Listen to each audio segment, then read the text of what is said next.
유목민의 땅 몽골, 인구 340만의 내륙 국가, 1인당 GDP 4,500달러.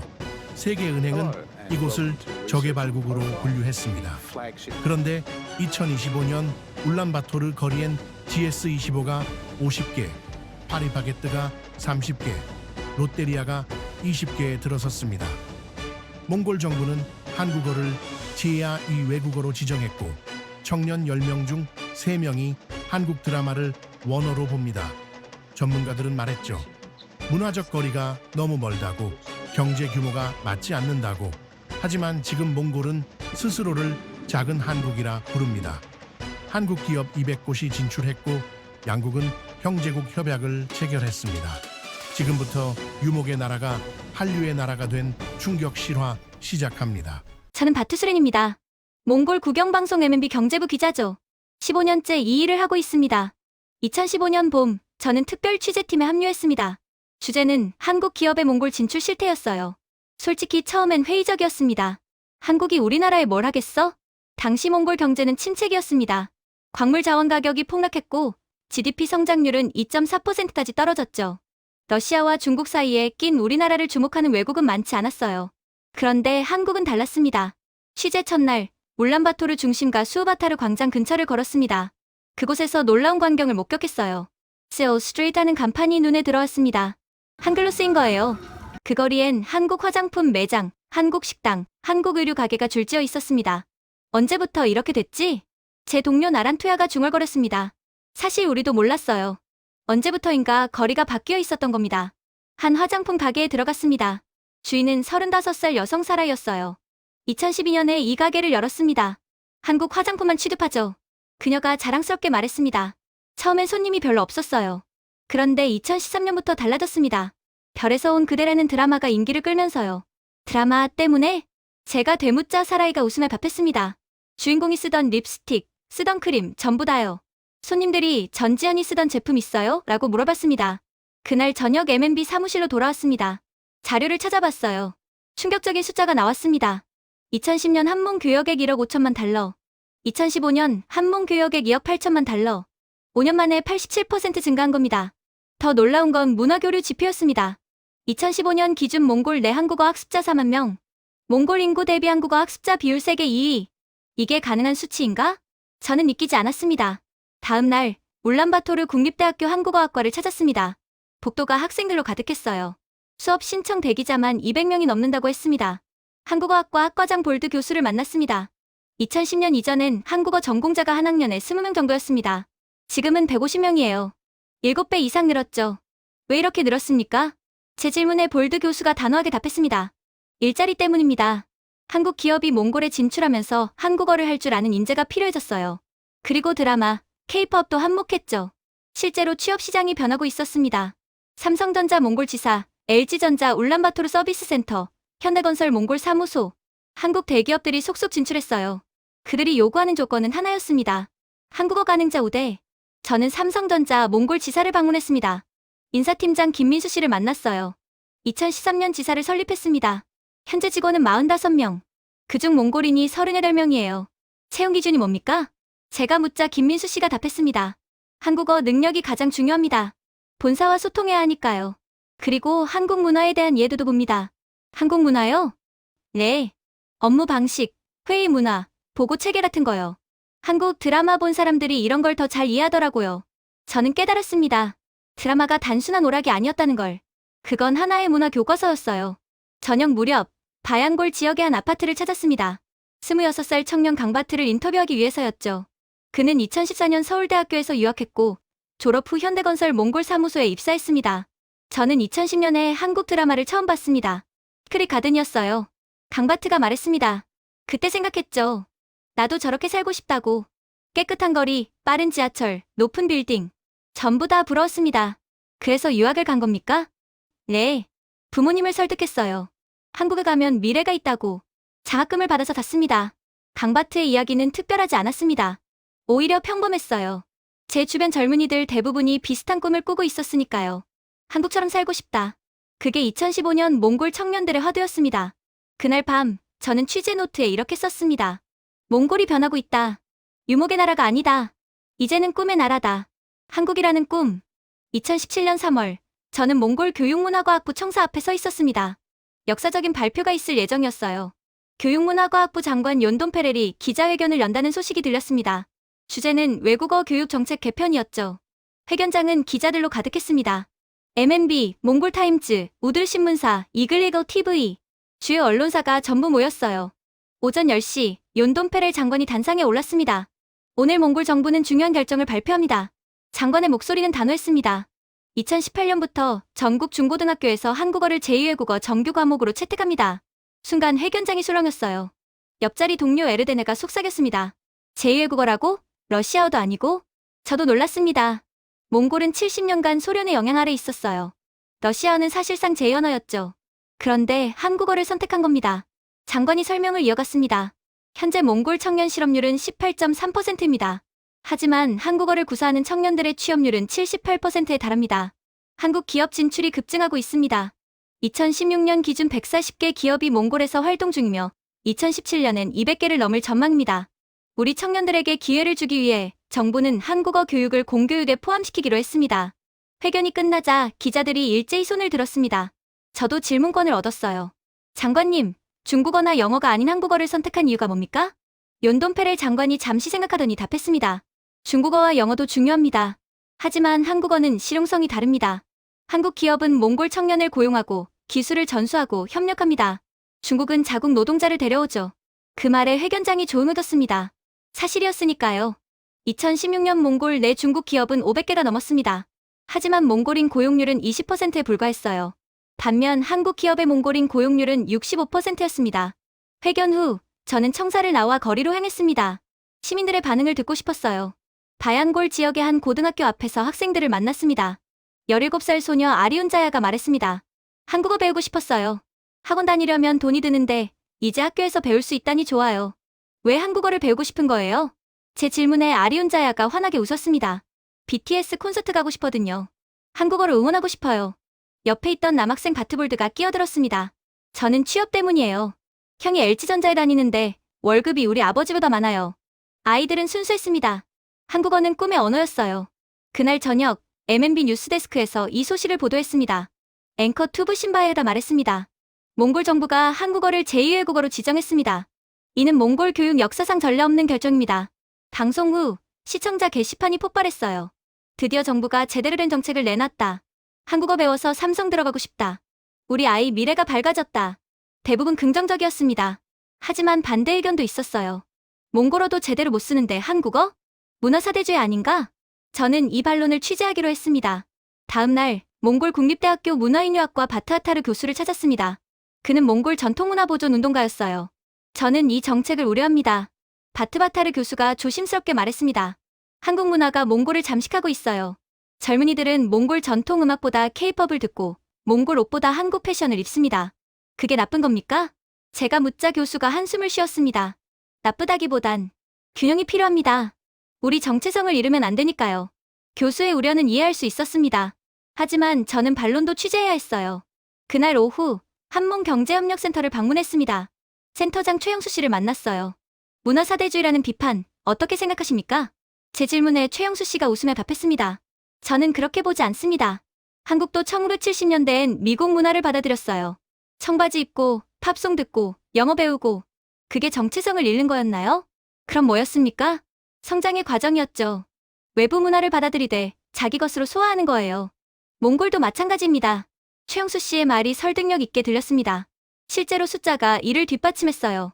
2017년 기준 한국으로 유학 간 몽골 학생은 3,800명이었습니다. 이는 2010년 대비 4배 증가한 수치였죠. 그중 68%가 장학금을 받았어요. 한국 정부와 기업이 지원한 겁니다. 저는 그 학생들 중 한 명을 인터뷰하기로 했습니다. 24살 여학생 나란치메그였어요. 연세대학교 경영학과 3학년이었습니다. 화상통화로 연결했습니다. 한국 생활 어때요? 제가 묻자 나란치메가 밝게 웃었습니다. 처음엔 힘들었어요. 언어도 어렵고 문화도 달라서요. 하지만 지금은 적응했습니다. 졸업 후 계획은? 몽골로 돌아갈 거예요.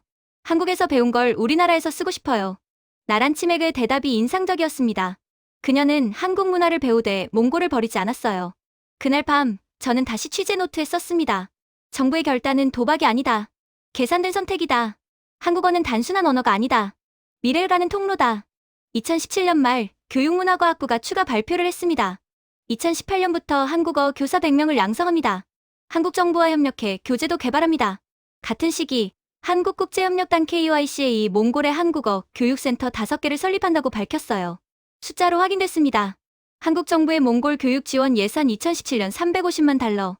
몽골 정부의 한국어 교육 예산 2018년 120만 달러. 양국이 동시에 움직인 겁니다. 저는 깨달았습니다. 이건 단순한 언어 교육 정책이 아니었어요. 전략적 동맹이었습니다. 2019년 6월, 저는 울란바토르 스타트업 허브 이노베이션 센터에 있었습니다. 이곳은 2018년 문을 연 청년 창업 공간이었어요. 80개 스타트업이 입주해 있었고, 그중 60%가 한국 유학파 출신이었습니다. 저는 특별 기획 한국에서 돌아온 청년들을 준비 중이었어요. 첫 인터뷰인은 29살 청년 가나바탈이었습니다. 그는 2015년 성균관대학교에서 컴퓨터공학을 전공했고 2017년 네이버에서 2년간 일했어요. 2019년 초 몽골로 돌아와 배달 앱 스타트업 몽고딜리버리를 창업했습니다. 왜 한국 회사를 그만두고 돌아왔습니까? 제 질문에 가나바타르가 노트북 화면을 보여줬습니다. 이걸 보세요. 울란바토르 배달 시장입니다. 2019년 현재 제대로 된 배달 앱이 없어요. 화면엔 지저분한 웹사이트들이 나열돼 있었습니다. 한국에선 배달의 민족, 쿠팡이츠가 있잖아요. 저는 그걸 몽골에 가져오고 싶었습니다. 가나다고 봤나요? 당연하죠. 네이버에서 배운 기술이 있으니까요. 가나바타르의 눈빛은 확신에 차 있었습니다. 그는 혼자가 아니었어요. 공동창업자 3명 모두 한국 유학파였습니다. 카이스트 출신, 고려대 출신, 부산대 출신. 우리는 한국 시스템을 알아요. UI UX 디자인, 결제 시스템, 배달 최적화 알고리즘. 전부 한국에 갔죠. 몽고딜리버리는 론칭 3개월 만에 다운로드 8만 건을 기록했습니다. 울란바토르 인구가 150만인 걸 감안하면 엄청난 숫자였어요. 성공 비결이 뭡니까? 제가 묻자 가나바타르가 웃었습니다. 한국처럼 만들었어요. 빠르고 정확하고 친절하게. 그날 오후 저는 다른 스타트업도 방문했습니다. 온라인 패션 플랫폼 스타일몽골이었어요. 대표는 27살 여성 사란치측이었습니다. 그녀는 2016년 이화여대 패션 디자인과를 졸업했고 동대문 의류 도매상에서 1년간 일했어요. 한국 패션 시스템이 충격적이었어요. 트렌드가 2주마다 바뀌고 공급망이 실시간으로 돌아가더라고요. 사란치츠가 말했습니다. 그걸 몽골에 적용하고 싶었어요. 몽골 여성들도 최신 유행을 따라갈 권리가 있으니까요. 스타일몽골은 2018년 론칭했습니다. 한국 의류 브랜드와 직접 계약을 맺고 일주일에 한 번 신상품을 들여왔어요. 2019년 상반기 매출 12억 투구릭 약 44만 달러. 몽골 온라인 패션 시장 점유율 18%. 어떻게 이렇게 빨리 성장했나요? 제가 묻자 사란치츠가 답했습니다. 몽골 여성들은 이미 한국 패션을 알아요. 드라마에서 봤으니까요. 우리는 그걸 쉽게 살 수 있게 만든 것뿐이에요. 저는 놀랐습니다. 한국 드라마가 단순한 콘텐츠가 아니었어요. 일종의 시장 조사였던 겁니다. 그날 저녁, 저는 몽골 상공회의소를 방문했습니다. 경제정책 담당 부회장 앵으바야르를 만났어요. 한국 유학파 창업자들이 몽골 경제에 미치는 영향 어떻게 평가하십니까? 제 질문에 앵으바야르가 자료를 펼쳤습니다. 2019년 현재 한국 유학 출신 창업자가 설립한 기업이 127개입니다. 고용 인원은 약 2,400명이고요. 2,400명이요? 네. 그리고 이들의 평균 매출 성장률은 연 42%입니다. 몽골 평균 성장률 8%의 5배가 넘죠. 숫자가 충격적이었습니다. 앵으바야르가 말을 이었습니다. 더 중요한 건 파급 효과입니다. 이들이 한국식 경영을 도입하면서 몽골 기업들도 변하고 있어요. 어떻게 변하는 겁니까? 수직적 조직 문화가 수평적으로 바뀌고 성과주의가 도입되고 디지털 전환이 가속화되고 있습니다. 실제로 변화는 가시적이었습니다. 몽골 최대 유통기업 노민이 2019년 한국식 POS 시스템을 도입했어요. 몽골 최대 은행 칸뱅크가 삼성 SDS와 협력해 모바일 뱅킹을 개편했습니다. 국영통신사 유니텔이 SK텔레콤 컨설팅을 받아 오지망을 구축하기 시작했죠. 한국은 우리의 롤모델입니다. 앵으바야르가 단언했습니다. 1960년대 한국과 지금 몽골이 비슷해요. 자원은 있지만 기술이 없고 인구는 적지만 의욕은 넘치죠. 한국이 걸어온 길을 우리도 갈 겁니다. 다음 날 저는 바야누숄 지역의 한 카페를 찾았습니다. 카페 이름은 서울의 아침이었어요. 인테리어는 홍대 카페 스타일이었고 메뉴는 한글과 몽골어 병기였습니다. 주인은 31살 바트치맥이었습니다. 그는 2013년 경희대학교 호텔경영학과를 졸업했고 강남의 한 카페에서 3년간 바리스타로 일했어요. 2016년 몽골로 돌아와 이 카페를 열었습니다. 바트치메이가 말했습니다. 한국 카페 문화를 그대로 가져왔어요. 원두는 한국에서 공수하고 커피 머신도 한국제를 쓰고 직원 교육도 한국식으로 합니다. 손님 반응은 어떻습니까? 좋아요. 특히 20에 삼봉대가 많이 와요. 한국 카페 느낌 난다고 좋아하죠. 저는 카페 안을 둘러봤습니다. 손님 10명 중 8명이 노트북을 펴고 있었어요. 한국 스터디 카페 문화가 이식된 겁니다. 벽면에는 방탄소년단 포스터가 붙어 있었고 스피커에선 블랙핑크 노래가 흘러나왔습니다. 여기 온 손님들이 자주 하는 말이 있어요. 바트치메그가 웃으며 말했습니다. 한국 온 기분이다. 그 말 들을 때마다 뿌듯해요. 그날 저녁 저는 M&B 스튜디오로 돌아왔습니다.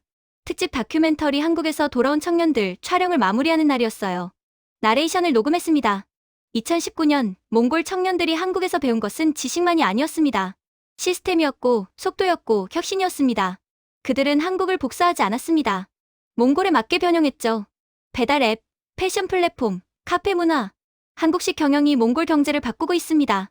이제 울란바토르 거리에선 이런 말이 유행합니다. 한국처럼 살고 싶다가 아니라 한국처럼 만들고 싶다. 다큐는 2019년 7월 방영됐습니다. 시청률 12.3%. M&B 다큐 역대 최고 기록이었어요. 시청자 게시판이 또 폭발했습니다. 우리 청년들이 대단하다. 한국 유학 보낸 게 헛되지 않았다. 몽골의 미래가 보인다. 저는 그날 밤 취재 노트에 썼습니다. 한국은 더 이상 남의 나라가 아니다. 우리 안에 들어와 있다. 청년들의 머릿속에, 스타트업 시스템 속에, 카페 인테리어 속에. 한국은 이제 몽골의 DNA가 되었다. 2021년 2월, 저는 몽골 국회의사당 기자실에 있었습니다. 긴급 기자회견이 소집됐어요. 우은아 후렐수 총리가 직접 나왔습니다. 주제는 포스트 코로나 국가재건 계획이었죠. 회견장 분위기는 무거웠습니다. 코로나19가 몽골을 강타했어요. 2020년 GDP 성장률 마이너스 5.3%, 실업률 11.6%, 관광 수입 전년 대비 78% 감소, 몽골 경제는 추락하고 있었습니다. 후렐수 총리가 단상에 올랐습니다. 국민 여러분, 우리는 위기에 직면했습니다. 하지만 이 위기는 기회이기도 합니다. 총리의 목소리는 침착했습니다. 몽골 정부는 대한민국 정부와 스마트시티 협력 협정을 체결했습니다. 울란바토르를 한국형 스마트시티로 재설계할 것입니다. 순간 기자들이 술렁였어요. 저도 놀랐습니다. 예상 못한 발표였거든요. 한국형 스마트시티요? 옆자리 동료 볼드가 속삭였습니다. 총리가 설명을 이어갔습니다. 한국은 코로나 방역에서 세계 최고 성과를 보였습니다. 디지털 방역 시스템, 스마트 교통, 원격 의료. 우리도 이걸 도입할 겁니다. 한국국토교통부, 한국토지주택공사 LH, 한국전자통신연구원 ETRI 기술 지원을 약속했습니다. 2021년부터 3년간 총 2억 5천만 달러를 투자합니다. 한국 정부가 1억 달러를 지원하고 몽골 정부가 1억 5천만 달러를 부담합니다. 숫자가 구체적이었습니다. 이건 말뿐인 계획이 아니었어요. 회견 후 저는 총리실 대변인 간자야를 따로 만났습니다. 왜 하필 한국입니까? 중국이나 러시아도 있는데요. 제 질문에 간자야가 조심스럽게 답했습니다. 중국은 우리를 종속시키려 합니다. 1대1로 프로젝트도 결국 중국 이익이죠. 러시아는 기술이 낙후됐고요. 한국은 다릅니다. 우리를 파트너로 대하고 기술 이전도 투명합니다. 무엇보다 성공 사례가 있어요. 송도, 세종시, 부산 에코델타시티. 간자야의 말에 설득력이 있었습니다. 실제로 한국은 2020년 코로나 방역 모범국이었어요. 확진자 추적 시스템, 드라이브스루 검사, K방역 모델. 전 세계가 한국을 주목했습니다. 몽골도 그렇게 되고 싶은 겁니까?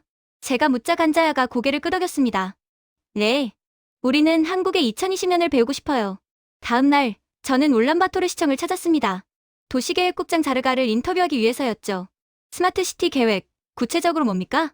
제 질문에 자르갈이 대형 모니터를 켰습니다. 화면에 울란바토르 3D 지도가 나타났어요. 첫째, 스마트 교통입니다. 한국의 지능형 교통체계 ITS를 도입합니다. 신호등, 버스, 지하철이 실시간으로 연동되죠. 자르갈이 지도를 확대했습니다. 둘째, 스마트 헬스케어입니다. 원격 진료 시스템을 구축합니다. 울란바토르 시민이 집에서 의사와 상담할 수 있어요. 셋째, 스마트 에너지입니다.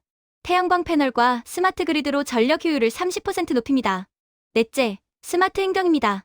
모든 공공 서비스를 앱으로 이용할 수 있게 만듭니다. 저는 놀랐습니다. 계획이 구체적이고 체계적이었어요. 시험 가능한 계획입니까? 제가 묻자 자르갈이 자신있게 답했습니다. 한국이 돕는다면 가능합니다. 이미 한국 전문가팀이 울란바토르에 와 있어요. 실제로 그랬습니다. 2021년 3월 한국국토교통부 스마트시티 전문가 12명이 울란바토르에 도착했어요. LH 도시계획가 3명, ETRI 통신 엔지니어 5명, 서울시 교통 전문가 4명. 저는 그들을 인터뷰했습니다. 팀장은 LH 출신 김동현 박사였어요. 몽골 스마트시티 프로젝트 성공 가능성은? 제 질문에 김동현 박사가 웃었습니다. 높습니다. 몽골은 백지 상태거든요. 기존 인프라가 없으니까 새로 깔기 쉬워요. 한국은 기존 도시를 개조해야 했지만 몽골은 처음부터 스마트하게 만들 수 있습니다. 김동현 박사의 설명은 계속됐습니다. 우리는 송도 경험을 갖고 왔어요. 송도는 2003년 착공해서 2020년 완성됐죠. 그 17년의 시행착오를 몽골에 전수합니다. 몽골은 시행착오 없이 바로 최신 시스템을 얻는 겁니다. 저는 송도 사례를 찾아봤습니다. 송도 국제도시 면적 53.4, 인구 12만 명, 스마트 쓰레기 수거, 스마트 주차, 원격 의료, 유비쿼터스 네트워크. 2020년 CNN 선정 세계 10대 미래도시. 이걸 울란바토르에 그대로 적용하는 겁니까? 제가 묻자 김동현 박사가 고개를 저었습니다. 아니요. 몽골 상황에 맞게 조정합니다. 예를 들어 몽골은 겨울이 혹독하잖아요. 그래서 난방 최적화 시스템을 추가했습니다.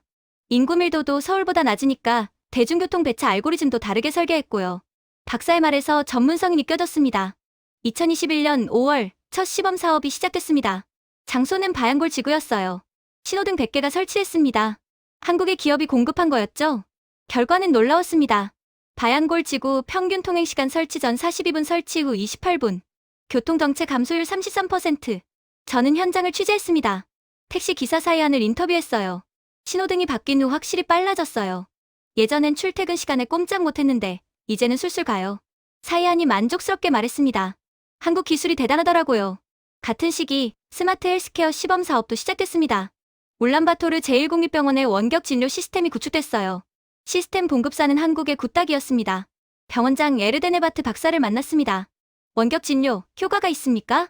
제 질문에 에르데네바트 박사가 데이터를 보여줬습니다. 5월 한 달간 원격 진료 환자 1200명. 그중 82%가 병원 방문 없이 처방을 받았습니다.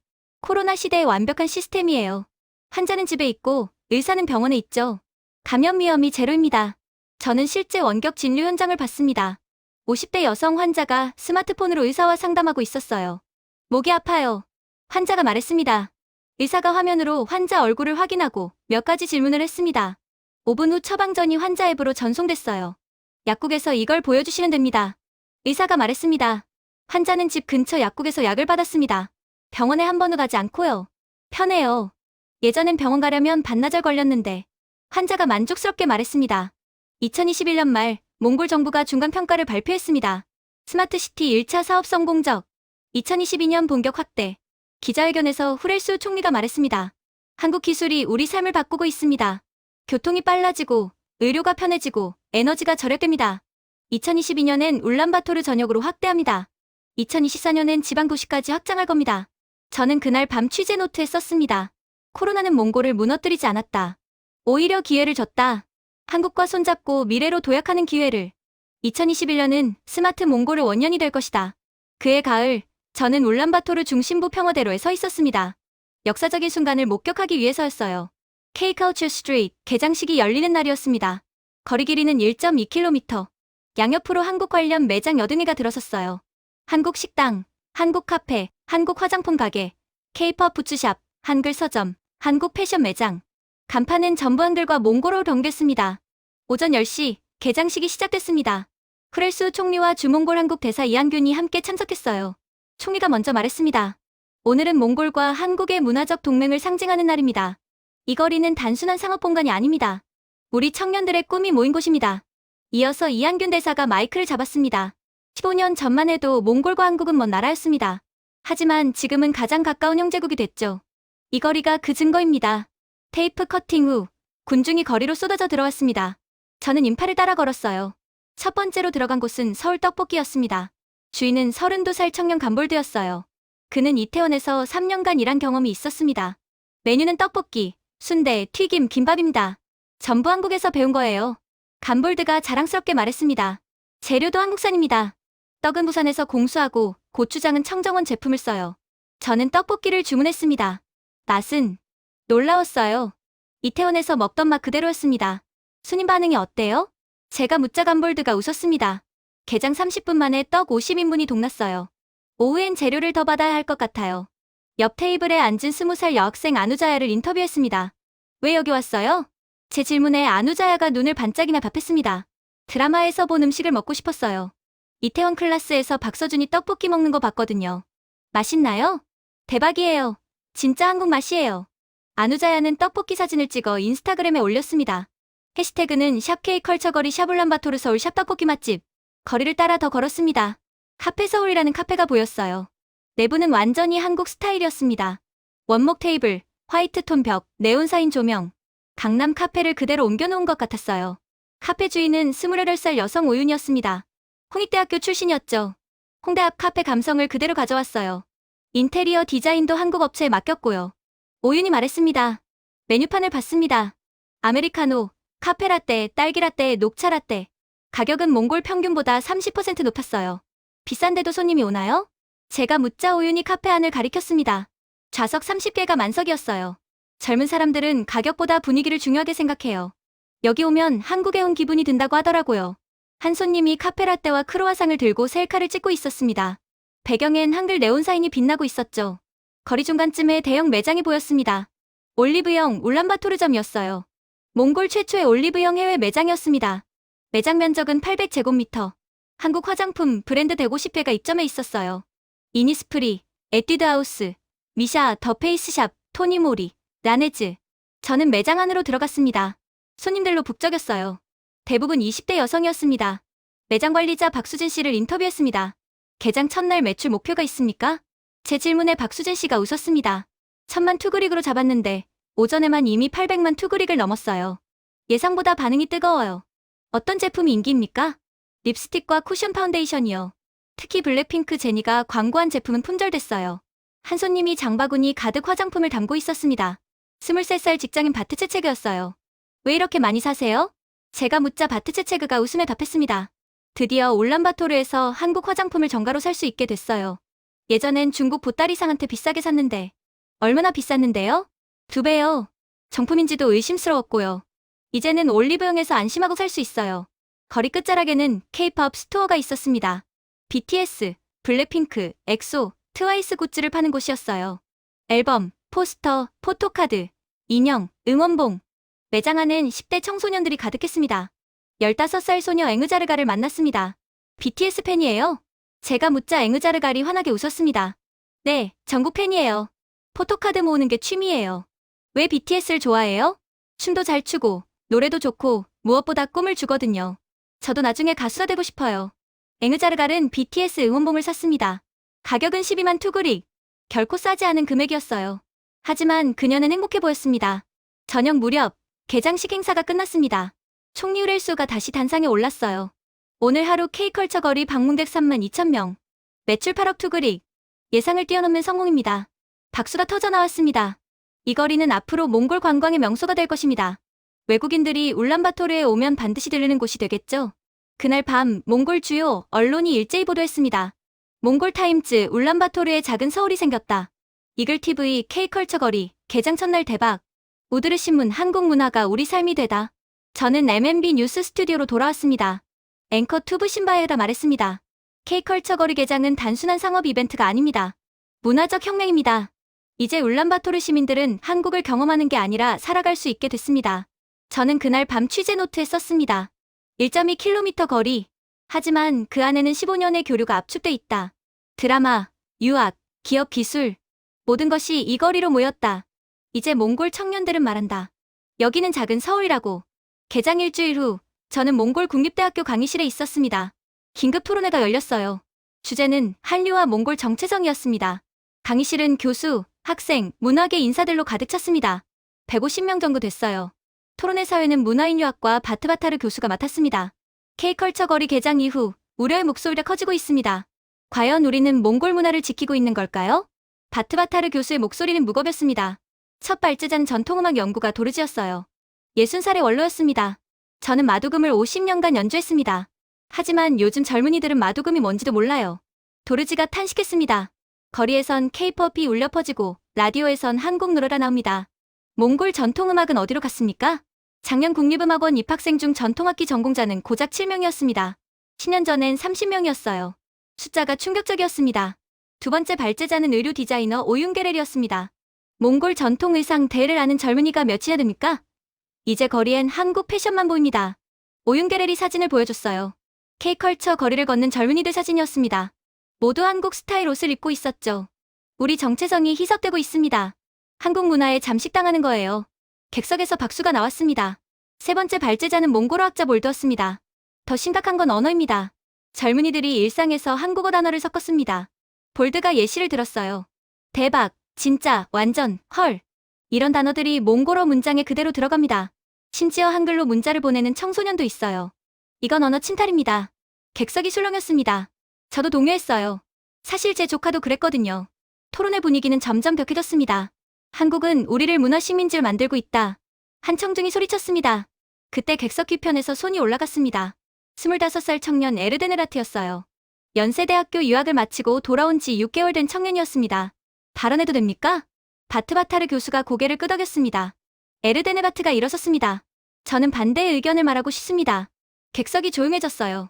한국 문화가 우리를 잠식한다고요? 저는 그렇게 생각하지 않습니다. 에르데네바트의 목소리는 단호했습니다. 한국은 우리를 바꾸는 게 아니라 성장하게 해줬어요. 제가 증거입니다. 저는 이태원에서 3년 살았습니다. 한국어를 배웠고 한국 문화를 경험했어요. 그런데 아세요? 그 과정에서 오히려 몽골을 더 사랑하게 됐습니다. 객석이 술렁였습니다. 한국에서 만난 친구들이 물었어요. 몽골은 어떤 나라냐고. 그때 저는 몽골을 설명하기 위해 우리 역사를 공부했습니다. 칭기즈칸, 유목문화, 마두금, 델. 한국에 있으면서 오히려 몽골을 더 깊이 알게 된 거예요. 에르데네라트가 잠시 멈췄다가 말을 이었습니다. 한국 문화를 받아들인다고 해서 몽골 문화가 사라지는 게 아닙니다. 우리가 스스로 버리지 않는 한 절대 사라지지 않아요. K-팝을 듣는 것과 마두금을 연주하는 것, 이 둘은 대립하지 않습니다. 함께 할 수 있어요. 객석에서 박수가 터져 나왔습니다. 옆자리에 앉은 21살 여학생 사란치칠가 일어났습니다. 저도 한마디 하겠습니다. 바트바타르 교수가 허락했습니다. 저는 K-팝 댄스팀에서 활동합니다. 하지만 동시에 몽골 전통춤도 배우고 있어요. 사란치칠가 말했습니다. 한국 문화는 제게 자극이 됐어요. 나도 뭔가 해야겠다는 생각을 하게 만들었죠. 그래서 몽골 전통춤을 K-팝 스타일로 재해석하는 공연을 준비 중입니다. 융합이에요. 파괴가 아니라. 또 박수가 나왔습니다. 30대 중반의 사업가 강바트가 일어났습니다. 저는 K컬처 거리에 카페를 운영합니다. 하지만 제 카페 메뉴에는 몽골 전통차 수테차이도 있어요. 한국 손님들이 오히려 수테차이를 신기해하며 마십니다. 이게 몽골 전통차구나 하면서요. 강바트가 웃었습니다. 한국 문화가 들어왔기 때문에 오히려 몽골 문화를 알릴 기회가 생긴 겁니다. 토론의 분위기가 바뀌었습니다. 처음엔 우려와 비판이 줄을 이뤘지만 이제는 희망과 가능성이 보이기 시작했어요. 마두금 연주가 도르지가 다시 마이크를 잡았습니다. 젊은 친구들 이야기를 들으니 생각이 바뀌네요. 제가 너무 편협했던 것 같습니다. 도르지의 목소리가 부드러워졌습니다. 융합이라. 나쁘지 않군요. 어쩌면 마두금과 일렉 기타를 함께 연주할 수도 있겠어요. 객석에서 웃음이 터졌습니다. 토론회가 끝난 후 저는 에르데네라트를 따로 인터뷰했습니다. 정체성에 대한 우려를 어떻게 생각합니까? 제 질문에 에르데네바트가 진지하게 답했습니다. 이해합니다. 저도 처음엔 비슷한 걱정을 했어요. 하지만 한국에서 배운 게 있어요. 한국도 미국 문화를 받아들였습니다.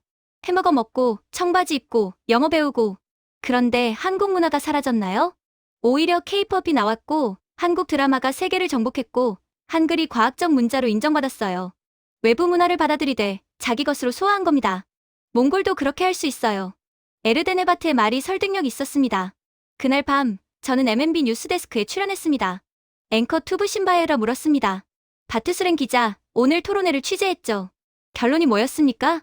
저는 카메라를 보며 답했습니다. 문화 정체성에 대한 우려는 자연스러운 반응입니다. 하지만 우리 젊은 세대는 답을 알고 있었습니다. 한국 문화를 받아들이는 것과 몽골 문화를 지키는 것, 이 둘은 모순이 아닙니다. 오히려 상호보완적입니다. 중요한 건 균형입니다. K-팝을 즐기되 마두금도 배우고 한국어를 하되 몽골어도 사랑하는 것. 그게 진정한 문화 교류입니다. 방송 후 시청자 게시판에 댓글이 쏟아졌습니다. 에르데네바트 청년 말이 맞다. 우리가 너무 걱정한 것 같다. 융합이 답이다. 몽골도 변해야 한다. 한국 문화 배우되 몽골 문화 잊지 말자. 며칠 후 몽골 정부가 발표했습니다. 문화 다양성 보존 정책 강화, 전통문화 교육 예산 30% 증액. 동시에 이런 발표도 나왔어요. 한목문화 융합 프로젝트 시작. 전통과 현대의 조화. 저는 취재 노트에 썼습니다. 우려는 있었다. 하지만 답도 있었다. 젊은 세대가 보여줬다. 문화는 파괴되는 게 아니라 진화한다고. 한국 문화는 위협이 아니라 촉매제다. 몽골 문화를 다시 돌아보게 만드는 그의 봄, 저는 주몽골 한국대사관을 찾았습니다. 한국 대사를 인터뷰하기 위해서였어요. 대사관 집무실에서 대사를 만났습니다. 한국과 몽골 관계, 어떻게 평가하십니까? 제 질문에 대사가 신중하게 답했습니다. 이제는 양적 교류를 넘어 질적 변화를 만들어야 할 시점입니다. 단순히 사람이 오가는 것을 넘어 실질적인 발전을 함께 만들어야 해요. 대사의 말에는 무게가 실려 있었습니다. 현재 약 5만 5천 명의 몽골인이 한국에 거주하고 있습니다. 몽골 전체 인구의 약 10%가 한국 방문 경험이 있고요. 숫자가 놀라웠습니다. 하지만 진짜 중요한 건 이 교류가 몽골 발전으로 이어지느냐입니다. 대사가 말을 이었습니다. 며칠 후 저는 KUICA 몽골 사무소를 방문했습니다. 사무소장을 만났어요. KUICA가 몽골에서 활동한 지 얼마나 됐습니까? 제 질문에 소장이 답했습니다. 1995년부터입니다. 올해로 30년째죠. 어떤 사업을 하고 있습니까? 소장이 자료를 펼쳤습니다. 몽골은 2011년부터 현재까지 한국의 ODA 중점협력국입니다. 새 기수 연속이에요. 작년 기준으로 무상원조 규모는 3,400만 달러, 유상원조는 6,600만 달러입니다. 한화로 약 1,300억 원 규모였습니다. 구체적으로 어떤 분야를 지원합니까? 제가 묻자 소장이 설명했습니다. 크게 4가지입니다. 교육, 보건의료, 행정 시스템, 그리고 여성 역량 강화. 먼저 교육 분야를 볼까요? 몽골 관광종합교육센터를 아십니까? 고개를 저었습니다. 올해 개관했습니다. 지상 2층, 지하 1층의 총면적 2,500제곱미터 규모예요. 소장이 사진을 보여줬습니다. 현대적인 건물이었습니다.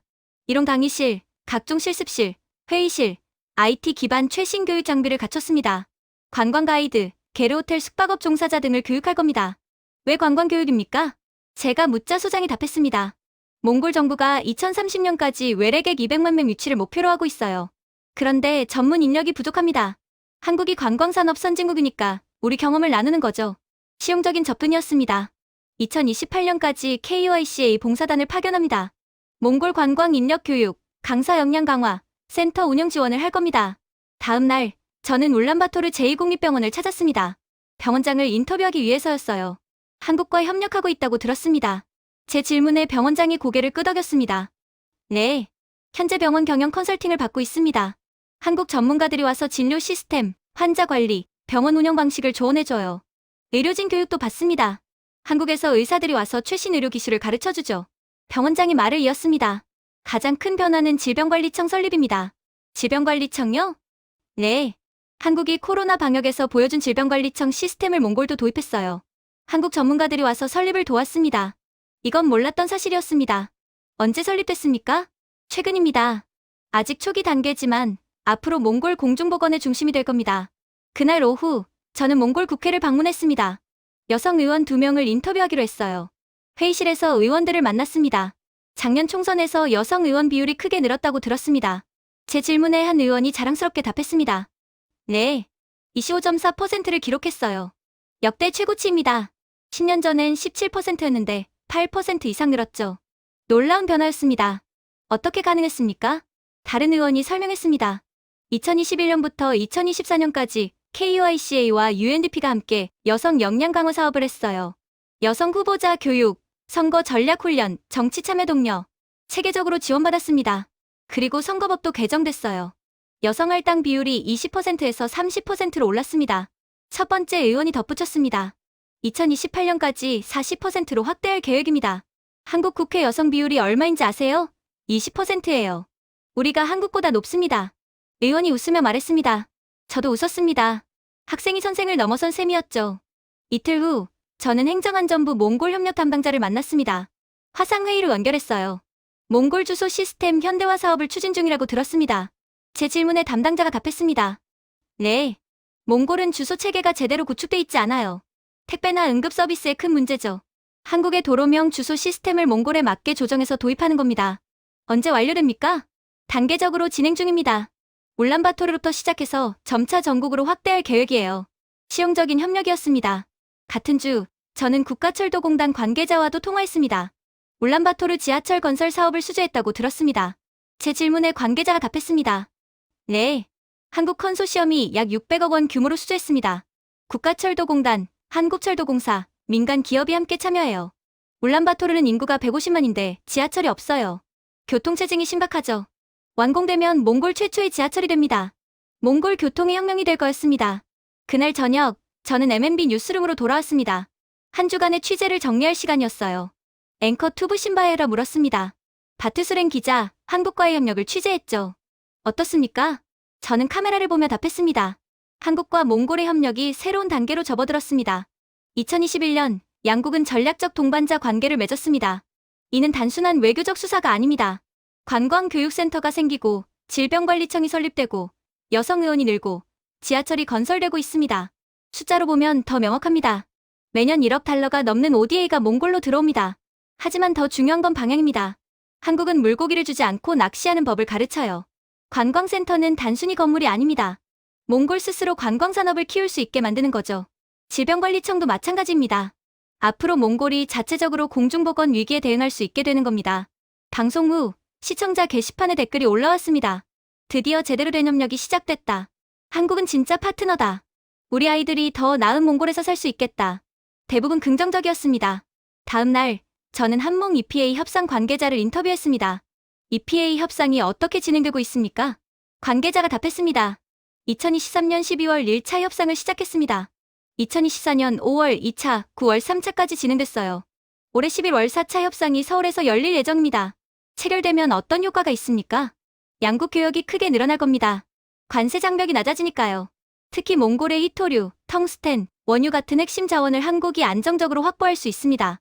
반대로 한국 제품이 몽골에 더 쉽게 들어갈 수 있고요. 관계자가 말을 이었습니다.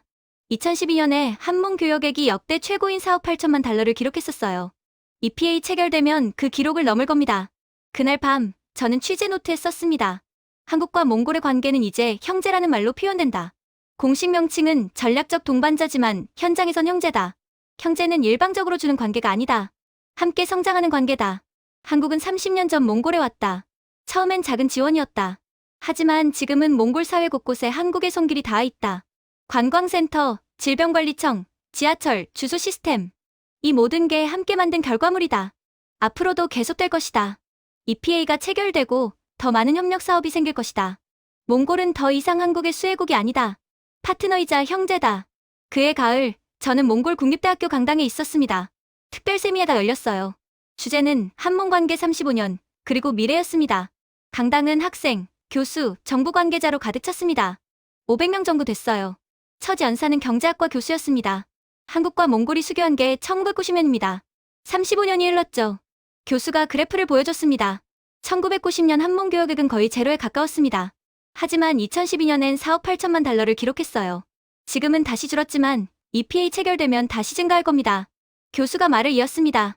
하지만 숫자보다 중요한 건 관계의 질입니다. 한국은 몽골에게 단순한 무역 상대가 아닙니다. 발전 모델이에요.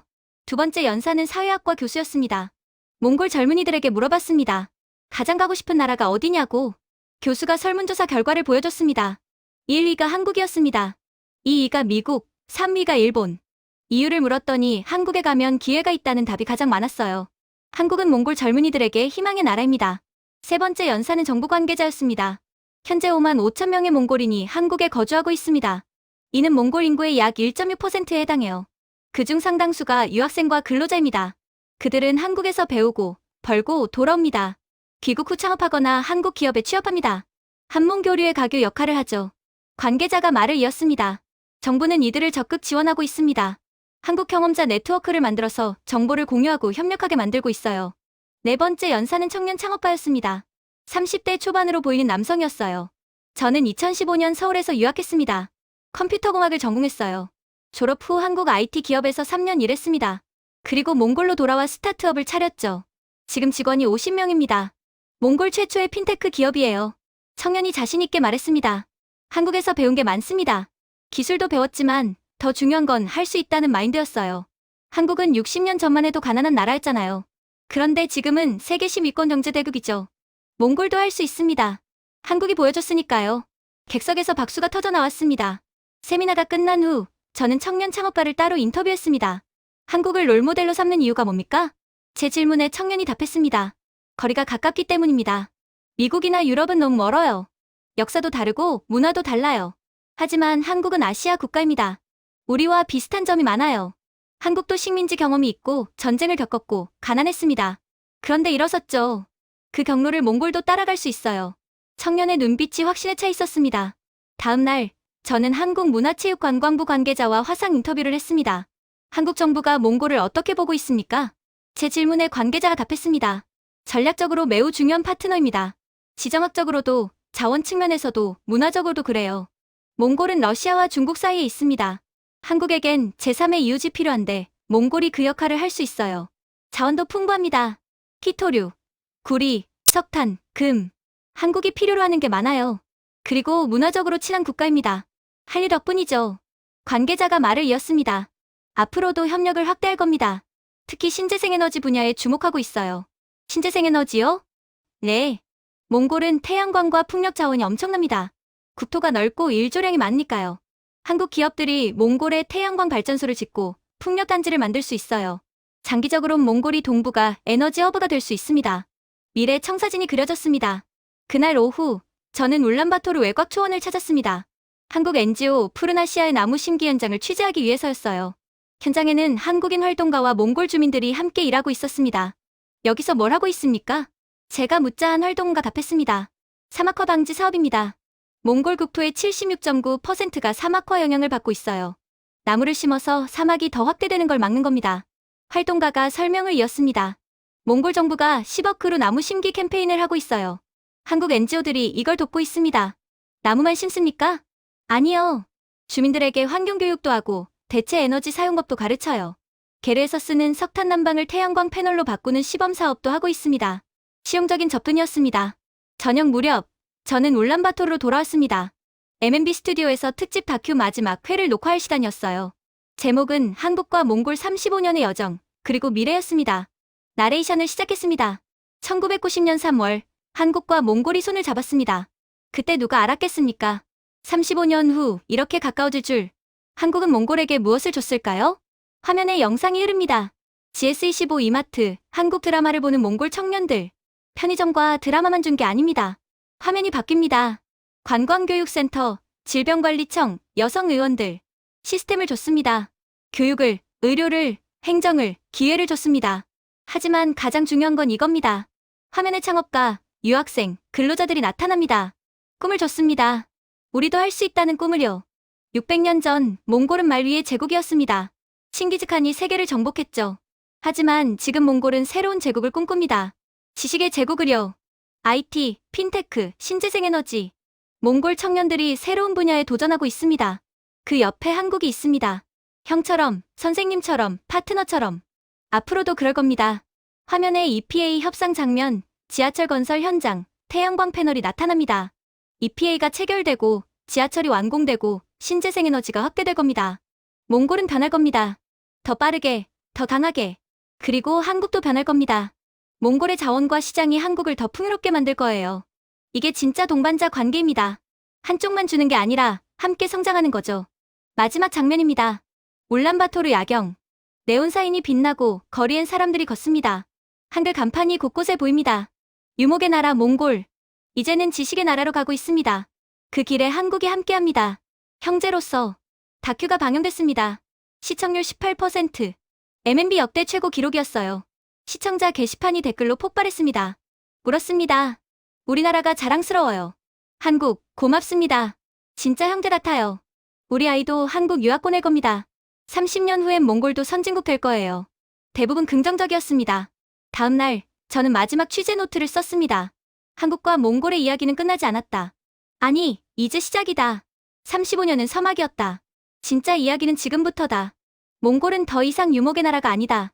우리는 지식 위를 달리고 있다. 기술 위를 날고 있다. 한국이 보여준 길 위를 걷고 있다. 하지만 우리는 단순히 따라가지 않는다. 우리만의 방식으로 간다. 한국의 경험을 배우되 몽골의 정체성을 지킨다. 한국의 시스템을 받아들이되 몽골의 문화를 잊지 않는다. 그게 진짜 동반자 관계다. 그게 형제의 길이다. 마지막 문장을 썼습니다. 한국과 몽골. 2060년엔 어떤 모습일까? 아마 지금보다 훨씬 더 가까워져 있을 것이다. 경제적으로도, 문화적으로도, 마음으로도. 그게 우리가 만들어갈 미래다. 취재 노트를 덮었습니다. 창밖으로 울란바토르 거리가 보였어요. GS25 간판이 보이고, 한국 드라마 광고판이 보이고, 한글을 배우러 가는 학생들이 보였습니다. 이 모든 게 35년 만에 만들어진 거였습니다. 앞으로 35년 후엔 어떤 모습일까? 상상만 해도 가슴이 벅찼습니다. 저는 웃으며 중얼거렸습니다. 한국, 고마워. 형제여.